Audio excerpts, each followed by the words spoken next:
Hello friends, स्वागत है आपका यूट्यूब चैनल के ऊपर। बहुत दिनों के बाद आज क्लास लगाने का मौका मिल रहा है। तो इससे पहले वाली क्लास के अंदर लगभग कुछ क्वेश्चन किए थे। तो आज एग्ज़ाम स्पेशल में कुछ क्वेश्चन करेंगे जो वेरी इंपॉर्टेंट क्वेश्चन है। ठीक है। तो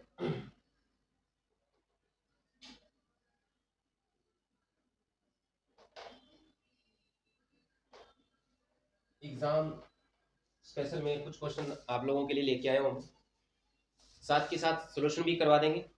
और जिनको ये क्वेश्चन आते हैं वो भी ध्यान से सुनिएगा। ठीक है भाई। तो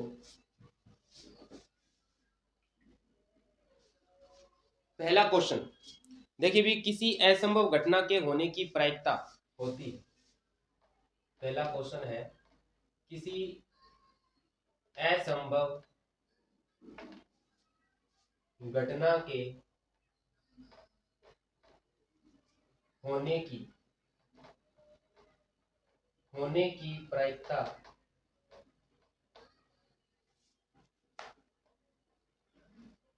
होती है। देखिए भी, प्रायिकता वाला चैप्टर आप लोगों ने किया था, तो कुछ उसमें फिल इन द ब्लैंक्स थे, वो क्वेश्चन भी आप लोगों ने किया होगा। तो इसमें ये बताना है कि असंभव घटना के होने की प्रायिकता कितनी होती है। एक असंभव घटना होती है, दूसरी होती है संभव घटना। ठीक है। और संभव घटना जो होती है उसकी जो प्रायिकता होती है वो कितनी होती है, एक होती है। संभव जो घटना होती है, अगर उसकी प्रायिकता आपसे पूछे तो 1 या 100% होती है। और अगर असंभव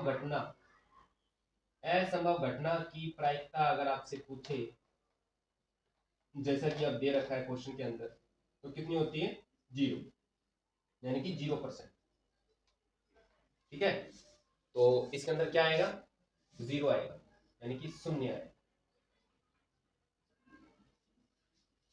तो प्रायिकता घटना होने की और घटना नहीं होने की प्रायिकताओं का जो योग है वो कितना होता है भाई, 1 होता है।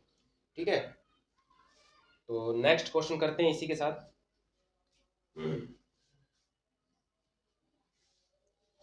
किसी आयत की, सेकंड जो क्वेश्चन है वो है, किसी आयत को उसकी एक स्थिर भुजा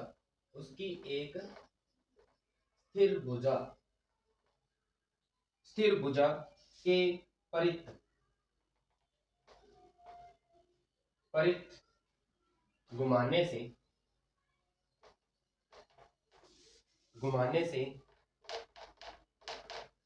प्राप्त आकृति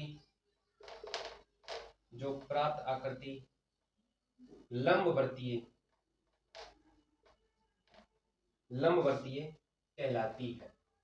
देखिए भी, क्वेश्चन को ध्यान से पढ़ना है और फिर जवाब देना है इसका। किसी आयत के उसकी एक स्थिर भुजा के परित घुमाने से प्राप्त आकृति लंबवर्तीय डैश कहलाती है।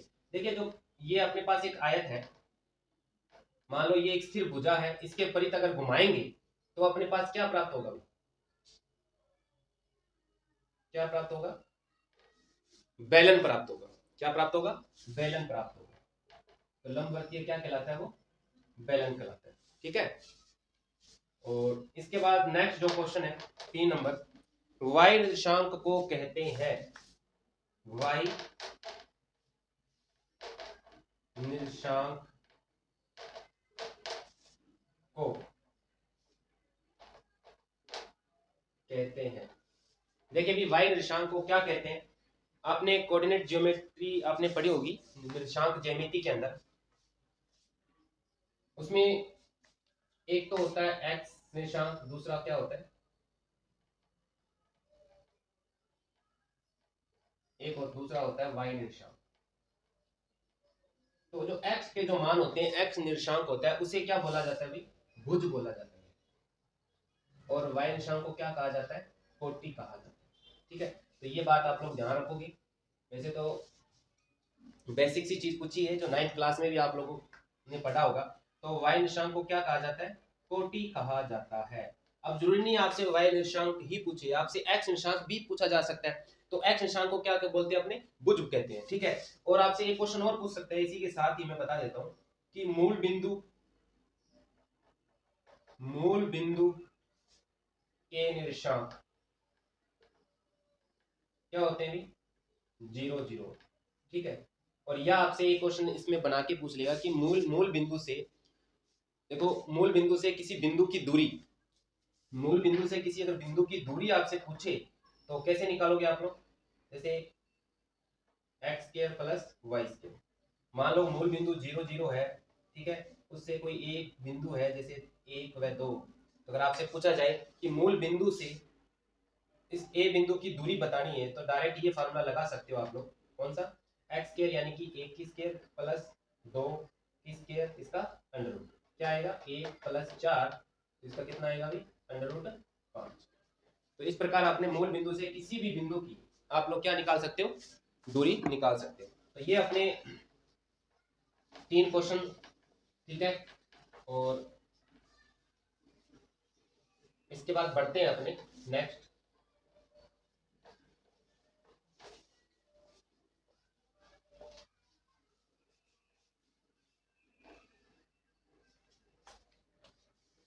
आगे देखिए, अभी वेरी इंपॉर्टेंट पर्सन अभी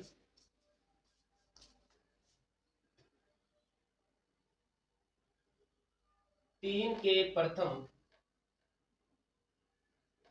5 गुणजों का योगफल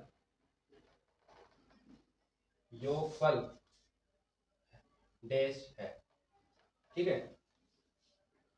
तो और एक 5वां क्वेश्चन भी साथ के साथ लिख लेते हैं। बंटन 1 3 2 5 9 का माध्यक होगा। देखिए भी ये परीक्षा के लिए अति महत्वपूर्ण क्लास है भी, ठीक है। और एग्जाम के अंदर जो फिल इन द ब्लैंक्स है 7 क्वेश्चन आएंगे, और इसी क्वेश्चनों के देखो 1 नंबर के ऑप्शन टाइप क्वेश्चन भी बन सकते हैं, ठीक है। तो देखिए 4th नंबर क्वेश्चन, 3 के प्रथम 5 गुणजों का योगफल ज्ञात कीजिए। तो देखिए 3 के प्रथम 5 गुण, देखो प्रथम 5 गुण जो होंगे कौन से, देखो पहले तो होगा 3, फिर 6 9 12 फिर 15, ये गुणजों का क्या पूछ रहे हैं, योगफल पूछ रहे हैं। आपने समांतर श्रेणी एपी में फॉर्मूले पढ़े थे, कौन कौन सा, एक तो एनवा पद, एन फॉर्मूला पढ़ा था क्या, ए प्लस एन माइनस 1 डी, ठीक है। ये एनवा पद निकालने का एक सूत्र था। इसी के साथ आपने पढ़ा था एक एन पदों का योगफल, वो कौन सा था भी, एन बटे 2 2a plus N minus 1d, ठीक है। अब इसी एन पदों का जो योगफल है, एन पदों का जो योगफल है, इस ए को अपने 2 बार लिख सकते हैं, फिर एन माइनस 1d। तो इसी से एक सूत्र और निकल के आता है भी, देखो ये क्या चीज है भी, ये बन गया एनवा पद निकालने का, एन पद, ठीक है। ये एन पदों का योगफल निकालने का एक दूसरा सूत्र है, जिसमें ए क्या है, प्रथम पद है, एन क्या है, अंतिम पद है। कौन सा लोगे, अंतिम पद, इसको एन या एल से भी डिफाइन किया जा सकता है, ठीक है। तो ए प्रथम पद है और एन कौन सा है, अंतिम पद है। तो एन पदों का योगफल यानी कि ये हुआ कि 3 के प्रथम 5 गुणजों का योगफल निकालना है, तो आपके पास देखो ये सूत्र लगेगा इसमें, कैसे, एन पदों का योगफल यानी कि S5 निकालना है आपको। तो एन का मान जो है वो कितना आएगा, 5/2, फिर ए क्या है इसके अंदर, प्रथम पद यानी कि 3, प्लस एन क्या है, एनवा पद यानी कि अंतिम पद, अंतिम पद कौन सा इसमें, 15 है भाई, ये लगा दो 5/2, ये कितना हो गया, 15 और 3 18, काट दो, 2 में 18, तो 5 नीम 45, तो ये S5 यानी कि 5 पदों का जो योगफल है वो अपना कितना आएगा भाई, यहाँ पर 45 आएगा। इस प्रकार आप n पदों का योगफल निकाल सकते हो, ठीक है। तो इसी के साथ देखिए भी नेक्स्ट क्वेश्चन, अब आगे जो दे रखा है, बंटन 1 3 2 5 9 का माध्यक होगा। अब देखो माध्यक ये जो आंकड़े दे रखे हैं आपको, ये अवर्गीकृत आंकड़े आपको दे रखे हैं। और देखिए वर्गीकृत आंकड़े का जब माध्यक निकालते हैं तो कौन सा सूत्र लगता है? एक तो होता है वर्गीकृत, वर्गीकृत आंकड़े, आंकड़ों का माध्यक निकालने का जो फार्मूला है वो कौन सा है भाई? देखिए L प्लस n बटे 2 माइनस सी एफ बटे एफ इंटू एच। ये जो फॉर्मूला लगता है वो कब लगता है? जब वर्गीकृत आंकड़े आपको दे रखे। लेकिन इस क्वेश्चन में आपको वर्गीकृत नहीं, अवर्गीकृत आंकड़े दे रखे, अवर्गीकृत आंकड़े दे रखे। और अवर्गीकृत आंकड़ों में आपको क्या करना होता है? सबसे पहले जो आंकड़े दे रखे उसको किस क्रम में लिखा जाता है? आरोही क्रम में लिखा जाता है, आरोही क्रम में। ठीक है, तो आरोही क्रम में लिखेंगे तो देखो सबसे पहले क्या आएगा? एक, फिर दो, फिर क्या आएगा? तीन, फिर क्या आएगा? पांच, फिर क्या आएगा? नौ।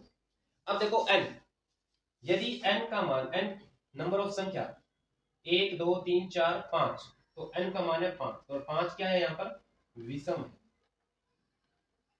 और विषम आने पर इसका जो फॉर्मूला होता है वो क्या होता है माध्यक निकालने का? n प्लस वन बटे दोवा। तो देखो n बटे दो यानी कि पांच प्लस एक बटे दो। ठीक है, फिर ये कितना है? छह, दो का भाग देंगे, तीसरा पद। तो यानी कि थर्ड जो मिड में है ये वाला तीसरा पद कितना है भाई? तीन। तो इस बंटन का जो माध्यक होगा वो कितना होगा भाई? तीन होगा। अब देखिए भी अगर n का मान यहाँ पर 6 होता, तो यदि n विषम होता, सम होता, फिर अगर n सम होता तो कैसे निकलता भी माध्यक? तो अपने सूत्र लगाते n बटे दोवा पद प्लस n बटे दो प्लस वनवा पद, और उसमें कितने का भाग देते? दो का। यानी कि 6 होते तो क्या करते? 6/2 तीसरा पद, 6/2 तीन प्लस एक चार तीसरा, और चौथे पद में पदों को जोड़कर कितने का भाग देना होता है? दो का। तो इस प्रकार अपने माध्यक निकाल सकते हैं। देखिए अभी माध्यक निकालने का जो क्वेश्चन है वो कई बार आ चुका है। अब जरूरी नहीं है आपको, देखो यहाँ n का जो मान है, जो पांच संख्याएं दे रखी है, छह संख्याओं का भी निकाल सकते हो। अगर देखो अगर n का मान विषम संख्या में दे रखा है, जैसे कि n 5 7 9 इस प्रकार से दे, तो इन आंकड़ों को आरोही क्रम में लिखने के बाद मध्य में जो मान आएगा वो ही अपना क्या होता है? माध्यक होता है। ठीक है, तो चलते हैं नेक्स्ट क्वेश्चन की तरफ। एग्जाम बहुत पास में है आपके, अब जो टाइम है आपका वो रिवाइज करने का ही है। जुलाई से लेकर अब तक जितनी भी आपने तैयारी की है, जितना भी आपने पढ़ा है, अब ये वो टाइम है उन सभी सिलेबस को एक साथ समराइज करने का टाइम है अभी। ठीक है, अब जिसने नहीं पढ़ा है, जिसने स्टडी नहीं की है इन 7-8 मंथ के अंदर, अब उसका क्या कह सकते हैं। तो आगे देखिए भी अगला जो क्वेश्चन है बहुत अच्छा प्रश्न है भी, 6 नंबर क्वेश्चन पे चलते हैं अपने, कि संख्याएं जो दे रखी है, संख्याएं, संख्याओं संख्याओं 6 और 20 का एलसीएम कितना होगा? अब देखिए भी आपकी जो फर्स्ट नंबर एक्सरसाइज जो है, फर्स्ट नंबर जो एक्सरसाइज है वो पहले उसमें थ्योरम है आधारभूत समानु, एक सेकंड, आधारभूत अंकगणित की प्रेम में दे रखी है इसके अंदर। तो देखो पहली जो एक्सरसाइज है, पहली जो प्रेम में है, पहली एक्सरसाइज में अंकगणित की आधारभूत प्रेम में। ठीक है, तो ये एक इसमें पूछा जा सकता है अभी कि अंकगणित की आधारभूत प्रेम में। अब देखिए भी इस प्रेम में देखो क्या पूछा जा सकता है अभी, अभी तक ये प्रेम में एग्जाम में पूछी भी जा चुकी है पहले भी, और अब भी दोबारा भी पूछ सकते हैं। तो आपसे डायरेक्ट इसकी जो थ्योरी जो दे रखी है इस प्रेम के अंदर, वो डायरेक्ट 2 या 3 लाइनों की आपसे पूछा जा सकता है। अब देखिए भी इसमें क्या कह रहा है वो, कि प्रत्येक भाज्य संख्या को अभाज्य संख्याओं के एक गुणनफल के रूप में व्यक्त यानी कि गुणनखंड किया जा सकता है, तथा यह गुणनखंडन अभाज्य गुणनखंडों के आने वाले क्रम के बिना अद्वितीय होता है। मतलब कि ये कह रहा है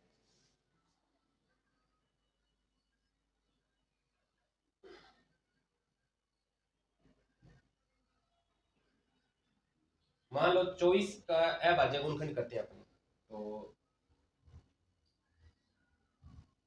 ठीक है, फिर कितने पे जाएगा भाई, 2 6 12, फिर 2 3 6, फिर उसके बाद में 3, ठीक है।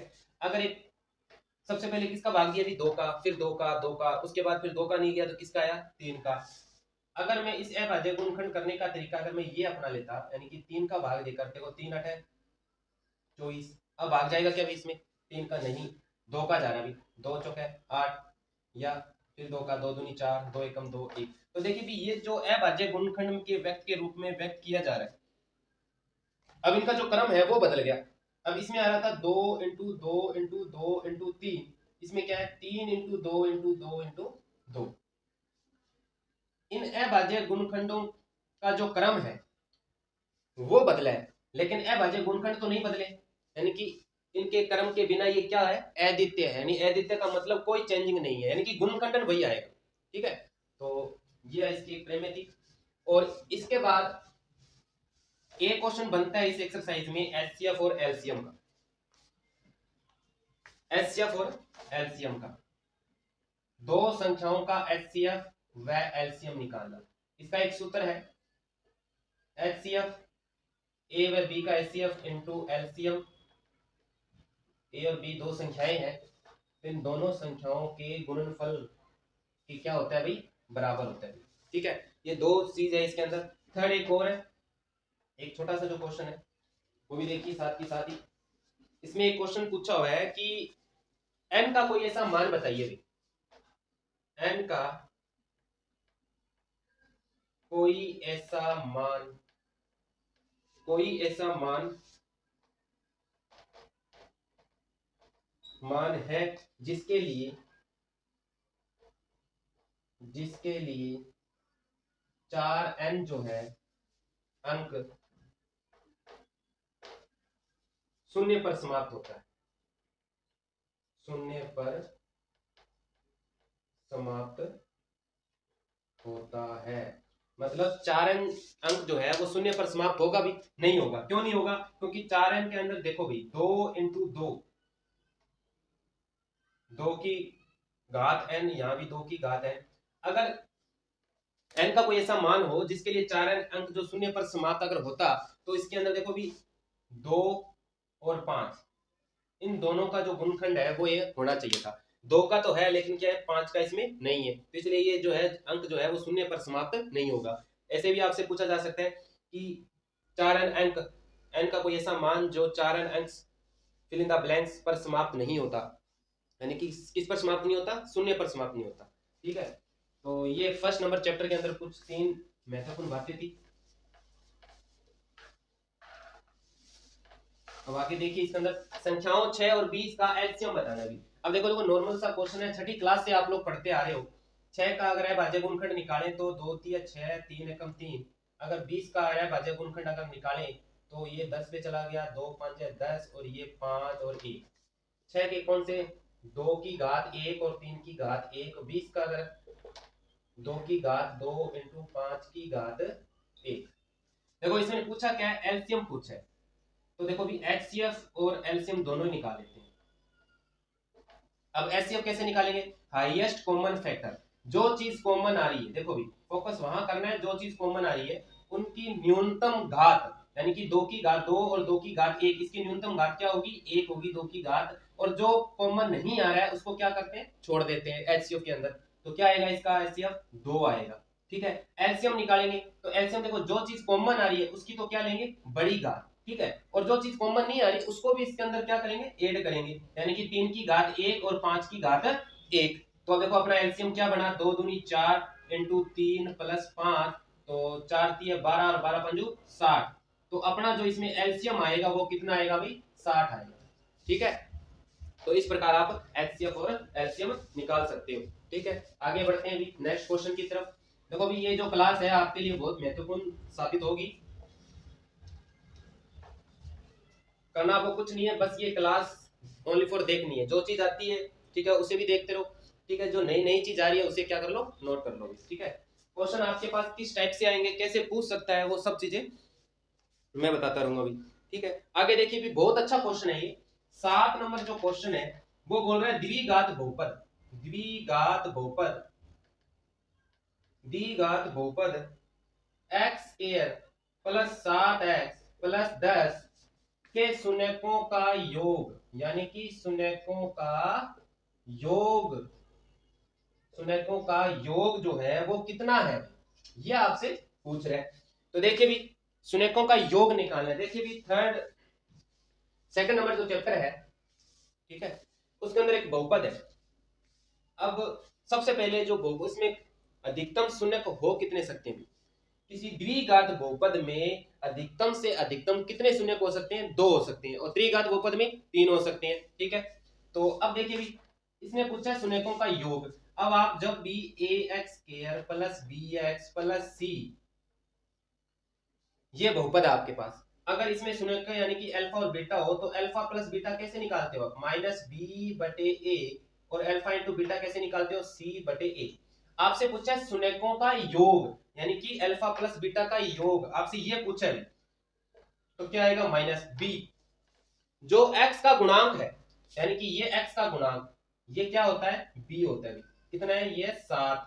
अब a क्या लोगे, x स्क्वायर का गुणांक, x स्क्वायर का गुणांक क्या होता है, यहाँ पे कितना भी 1 है, तो अपना आंसर क्या आएगा, -7। तो देखो शून्यकों का योग कितना आएगा, -7। अगर आपसे ये पूछा होता कि शून्यकों का गुणनफल कितना है, तो आप कैसे बताते, अल्फा इंटू बीटा का जो मान है c बटे a से निकलेगा, तो c का मान यहाँ पर कितना है भाई, 10 है, a का मान 1, तो शून्यकों का जो गुणनफल होगा वो कितना होगा, 10 होगा। इस प्रकार आप अल्फा प्लस बीटा और अल्फा इंटू बीटा का मान निकाल सकते हो। अब देखो आपसे, देखो कई बार x के मान पूछ लेता है, बीच में कोई वैल्यू अचर राशि भी दे सकता है, तो कई बार ये कहेगा शून्यकों का जो योगफल है वो शून्यकों के गुणनफल के क्या है, बराबर है। तो उस सिचुएशन में आप लोग क्या है कि p कोई भी अचर राशि है उसका मान आराम से निकाल सकते हो। आगे बढ़ते हैं अभी 8 नंबर क्वेश्चन के ऊपर। आगे जो क्वेश्चन दे रखा है वो है कि एक रेखा किसी त्रिभुज की दो भुजाओं को एक ही अनुपात में विभाजित करे, तो यह रेखा तीसरी भुजा के क्या होगी। कईयों को याद आ गई होगी प्रेम में, कौन सी प्रेम है, हाँ वही जो आपके दिमाग में चल रही है। देखिए 8 नंबर देखिए, ये कह रहा है कि एक रेखा किसी त्रिभुज की, एक रेखा किसी त्रिभुज की दो भुजाओं को, दो भुजाओं को, दो भुजाओं को एक ही अनुपात में, एक ही अनुपात में, एक ही अनुपात में विभाजित करे, एक ही अनुपात में विभाजित करे, तो यह रेखा, तो यह रेखा तीसरी भुजा के, तीसरी भुजा के क्या होती है भाई, तीसरी भुजा के होती है, क्या होती है, समानांतर होती है। क्या होती है, समानांतर होती है। देखो भाई ये कौन सी प्रेमी की बात कर रहे हैं भाई, ये बात कर रहा है थेल्स प्रेमी की बात कर रहा है। देखिए भी थेल्स प्रेमी BPT theorem, basic proportional theorem. मान लो आपके पास एक त्रिभुज है ए बी सी, दो भुजाएं एक ही अनुपात में विभाजित करती है, तो यह रेखा तीसरी भुजा के समानांतर होती है। देखो अभी थेल्स प्रेमी क्या कहती है, ये बीसी जो भुजा है वो डी के क्या है, समानांतर है। ठीक है, तो AD अपॉन में DB बराबर AE अपॉन में EC, ये तो है आपका बीपीटी थ्योरम, यानी कि थेल्स प्रमेय। यानी कि अब इस देखो ये थ्योरम, अगर आपसे ये पूछ लिया जाता कि ये कथन किसका है, कौन सी प्रमेय का कथन है ये, रेखा किसी त्रिभुज की दो भुजाओं को एक ही अनुपात में विभाजित करे, तो यह रेखा तीसरी भुजा के समानांतर होती है। यानी कि अगर अनुपात में विभाजित करे और रेखा के समानांतर हो, तो यानी कि थेल्स प्रमेय का विलोम का कथन है ये, अगर कथन आपसे पूछ लिया जाए। अगर आपको ये बोल दिया जाए कि भुजा समानांतर होती है और इनकी जो संगत भुजाओं का अनुपात जो है वो समान अनुपात में विभाजित करती है तो कौन सी होगी वो, बीपीटी थ्योरम होगी, यानी कि एडी अपॉन में डीबी और एई अपॉन में ईसी। ठीक है, तो ये भी ध्यान रखना भाई। तो अब चलते हैं आगे वाले क्वेश्चन के ऊपर।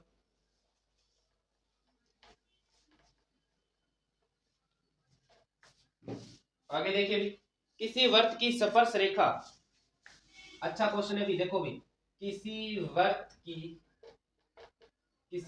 की स्पर्श रेखा के स्पर्श बिंदु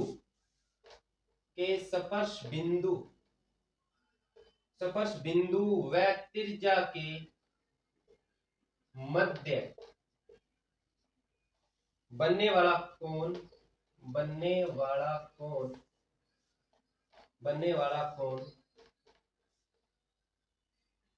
कोण का जो मान है वो कितना होता है। ठीक है, यानी कि किसी वृत्त की स्पर्श रेखा के स्पर्श बिंदु व त्रिज्या के मध्य बनने वाला कोण का मान कितना होता है। देखो आपने एक प्रेम में पढ़ी होगी 10 नंबर एक्सरसाइज में कि बाह्य बिंदु से वृत्त पर खींची गई दो स्पर्श रेखाओं की लंबाइयां आपस में क्या होती है, बराबर होती है क्या। देखिए मान लो ये आपके पास एक सर्किल है और इसके ऊपर बाह्य बिंदु से दो स्पर्श रेखा आपने खींच दी, मान लो पी ए और ये पी बी, आपने ये पढ़ी होगी, और ये है इसका केंद्र बिंदु।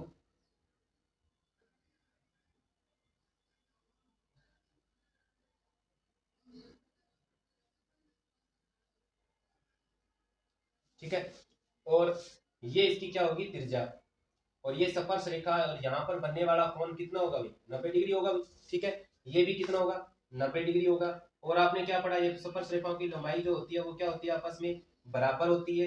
अगर यहाँ से इसको मिला दिया जाए तो ये बनने वाला जो कोण है, यहाँ पर एक और यहाँ पर दो, और ये तीन व चार, ये भी क्या होते हैं, कोण एक बराबर होता है कोण दो, कोण तीन बराबर होता है कोण चार। ये भी आपको याद रखना है। कैसे, जब इन दोनों त्रिभुजों को सर्वांग सम अगर प्रूव कर दें तो अपने इसके संगत कोण भी क्या होंगे, बराबर होंगे, यानी कि कोण एक बराबर कोण दो, कोण तीन बराबर कोण चार। तो ये वेरी इंपॉर्टेंट है। अभी देखो भी, इस पे एक क्वेश्चन जरूर आता है एग्जाम के अंदर, आपसे त्रिज्या का मान पूछ सकता है, स्पर्श रेखा की लंबाई पूछ सकता है, या फिर आपसे ओपी की लंबाई पूछ सकता है। तो मान लो अगर स्पर्श रेखा की लंबाई दे रखी है, त्रिज्या दे रखी है, तो पाइथागोरस प्रमेय से आप लोग इस ओपी का मान निकाल सकते हो आराम से। ठीक है, और ये जो प्रमेय है बाह्य बिंदु से खींची गई दो स्पर्श रेखाओं की जो लंबाई आपस में क्या होती है, समान होती है, यानी कि। ठीक है, तो ये भी आप याद रखोगे, वेरी इंपॉर्टेंट थ्योरम है भी। ठीक है, तो बताओ भी, ये जो मान है उस मान कितना होता है, 90 डिग्री होता है, ये याद रखना है। ठीक है, 10 नंबर देखो लास्ट इसका क्वेश्चन, इस क्लास का लास्ट क्वेश्चन दे रखा है कि tan 45 का मान देखो भी कितना, tan 45 का मान, अब ये तो हर कोई बता देगा, है भी, tan 45 का मान बता दोगे। देखो भी tan 45 का मान होता है एक। अब देखो भी, इस एक tan 45 के मान के साथ साथ दो मान और याद कर लेते हैं। कौन कौन से, एक तो याद कर लो tan 30 का, दूसरा कर लो tan 60 का। ठीक है, tan 30 का मान कितना होता है भाई, 1/√3, और tan 60 का √3। ये दोनों मान वेरी इंपॉर्टेंट है भाई, कई बार क्वेश्चनों के अंदर अपने को डायरेक्ट मान रखने पड़ते हैं। ठीक है, उन्हें अनुरावनम कौन वाली जो एक्सरसाइज है उसके अंदर ज्यादातर यही मान यूज होते हैं, tan 30 का, tan 60 का, तो लगभग यही पूछ जाता है। और देखो भी इसके अंदर एक चीज और याद रखना, अब ये चीज हो आई गई है तो सर्व समीकरणों को भी याद कर लेते हैं। कौन कौन सी, अब sine square theta plus cos square theta is equal to 1। अब यहां से आपसे पूछ सकता है कि साइन थीटा का मान बताओ, तो क्या होगा भाई, 1 माइनस कोस स्क्वायर थीटा। अगर कोस थीटा का पूछ लिया जाए तो 1 माइनस साइन स्क्वायर थीटा। एक दूसरी सर्वसमीका होती है कौन सी, 1 plus tan square theta is equal to sec square theta. ये वेरी इंपॉर्टेंट है, इस पे लगभग कई बार क्वेश्चन आपसे पूछ लेते हैं। क्या आपसे अभी, अगर मैं आपको बोलूं कि sec square theta minus tan square theta का मान बताओ, तो आपके दिमाग में ये सर्वसमीका याद आ जानी चाहिए। इसका मान होता है कितना, एक। इसकी लास्ट कौन सी होती है, 1 plus cot square theta is equal to cosec square theta. ठीक है, अगर आपसे पूछा जाए cosec square theta minus cot square theta is equal to 1, तो देखिए भी ये आज एग्जाम स्पेशल के अंदर 10 फिल इन द ब्लैंक्स थे। अब जरूरी नहीं है कि वो रिक्तस्थान के अंदर ही आपसे पूछे, और भी कई तरीके हैं पूछने के, तो एक एक नंबर के आपसे पूछ सकता है। और आई विश ये जो क्लास है आप लोगों के काफी फायदेमंद साबित हो। ठीक है, और एग्जाम बिल्कुल आपके पास में आ चुके हैं,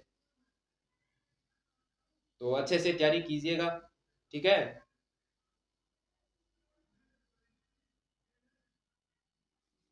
ठीक है भैया, आज के लिए इतना ही। अब मैं विदा लेता हूँ। Thank you.